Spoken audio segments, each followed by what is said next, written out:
Sayyidina Abdurrahman bin Auf adalah salah satu dari 10 sahabat yang dijamin masuk surga oleh Rasulullah. Ia lahir di Makkah, berasal dari kabilah Bani Zuhrah kabilah yang juga merupakan keluarga dari ibunda Nabi, Aminah binti Wahb. Nama aslinya adalah Abdu Amr. Namun setelah masuk Islam, Rasulullah menggantinya menjadi Abdurrahman. Sejak muda, ia dikenal sebagai pedagang yang jujur dan cerdas. Keislamannya datang melalui dakwah sahabat Abu Bakar As-Siddiq, dan ia termasuk dalam kelompok pertama yang memeluk Islam, yang dikenal dengan istilah As-Sabiqun Al-Awwalun. Pilihannya untuk memeluk Islam bukan tanpa risiko. Ia harus menghadapi tekanan, pemboikotan, hingga kehilangan kenyamanan hidup. Namun, keteguhan imannya membuatnya bertahan dan tetap mendampingi Rasulullah dalam setiap fase perjuangan. Dari sinilah, perjalanan hidupnya sebagai seorang mukmin sejati dan pejuang Islam dimulai dengan ketulusan,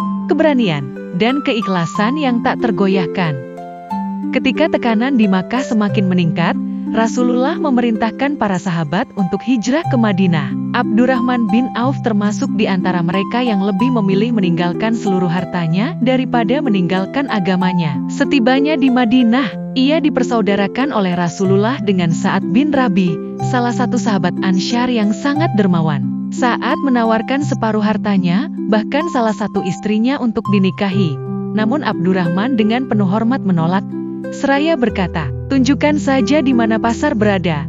Ungkapan ini menjadi simbol semangat kemandirian dan kerja keras. Ia mulai berdagang dari nol, dengan modal kejujuran dan etos kerja tinggi. Perlahan namun pasti, ia membangun kembali kekayaannya. Namun kali ini dengan semangat pengabdian kepada Islam. Ia bukan hanya menjadi saudagar sukses, tetapi juga menjadi penopang ekonomi umat. Ia mengajarkan bahwa hijrah bukan hanya perpindahan tempat, tetapi juga transformasi nilai, semangat, dan arah hidup. Kesuksesan Sayyidina Abdurrahman bin Auf dalam dunia perdagangan tidak membuatnya terikat pada dunia. Justru sebaliknya, ia mengalirkan hartanya dengan kedermawanan luar biasa. Ketika Rasulullah mempersiapkan pasukan untuk perang Tabuk, Abdurrahman menyumbangkan 200 uqiyah emas. Ia pun tak segan memberikan 500 ekor kuda dan 1.500 unta untuk jihad fisabilillah.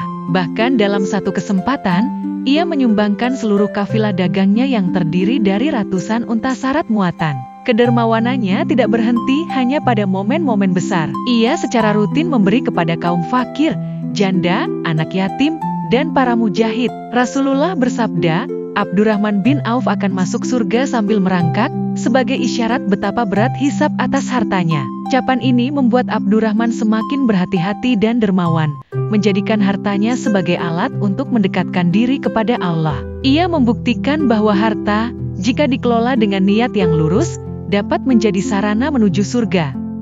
Sayyidina Abdurrahman bin Auf bukan hanya hartawan yang dermawan, tetapi juga seorang pejuang yang gagah berani. Ia turut serta dalam hampir semua peperangan bersama Rasulullah, termasuk Perang Badar dan Perang Uhud. Dalam Perang Uhud, ia mengalami luka yang cukup parah, lebih dari 20 luka tertancap di tubuhnya, dan salah satu kakinya menjadi pincang seumur hidup. Meski begitu, ia tak pernah mundur dalam membela agama.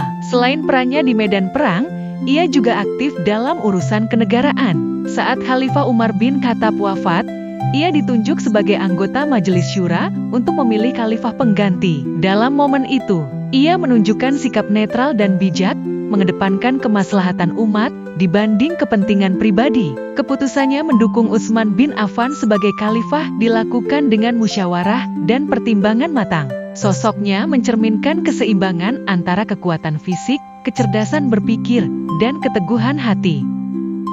Kekayaan yang dimiliki Sayyidina Abdurrahman bin Auf tidak pernah menjadikannya sombong. Ia justru hidup dalam kesederhanaan dan penuh kehati-hatian. Ketika menyantap makanan enak, ia sering menangis, teringat sahabat-sahabatnya yang gugur dalam keadaan miskin, seperti Mus'ab bin Umair. Ia berkata, "Mus'ab lebih mulia dariku."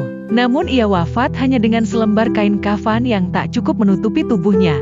Ucapan ini memperlihatkan kepekaan spiritual yang sangat dalam. Ia sering menangis ketika mendengar ayat-ayat Al-Quran tentang hisab dan tanggung jawab atas harta. Walaupun kekayaannya luar biasa, ia tetap menjadikan rumahnya sebagai tempat bersahaja, tempat ibadah, dan pertemuan orang-orang yang membutuhkan. Ia tak membangun istana, tak mengenakan pakaian mewah, dan tak mengejar pujian. Kepribadiannya menjadi pelajaran bahwa kehormatan bukan pada seberapa besar harta yang dimiliki, tapi pada bagaimana seseorang menjaga dirinya agar tetap rendah hati dan taat kepada Allah.